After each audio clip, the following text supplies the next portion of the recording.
तुमच्या भावासोबत direct foreigner Holi खेळल्यात. तर जय शिवराय भावांनो, माझं नाव चैतन्य आणि खूप दिवसांनी आज व्हिडिओ टाकतोय. कारण आपला कमबॅक तर करायचा आहे, पण आता उन्हाळा लागलाय आणि उग कमबॅकच्या नादी लागलो तर मोकार काळा पडायचं. त्यामुळे आता कमबॅक डायरेक्ट पावसाळ्यात होईल.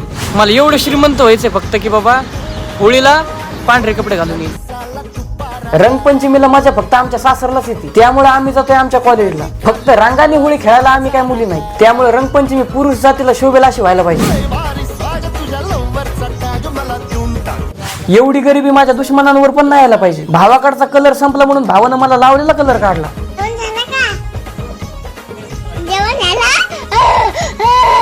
फॉरेनरनं एवढ्या गर्दीत तुमच्या भावाला ओळखलं आणि म्हणत होती तुमचे व्हिडिओ लय भारी असतात. चल झूठा. मला कुणी माझी पर्सनल लाईफ पण जगून द्यायनात. मी होगाच एवढा फेमस झालो राव. MS-TV ब्लॉगर रंगपंचमी खेळायला FC रोडला आलाय. हे जेव्हा न्यूज वाल्यांना कळलं तेव्हा लगेच आली न्यूज कव्हर करायला. पर्सनल लाईफ तर काय राहिलीच नाही राव आता. हे जरा जास्तच फेकल्यासारखं वाटतंय का?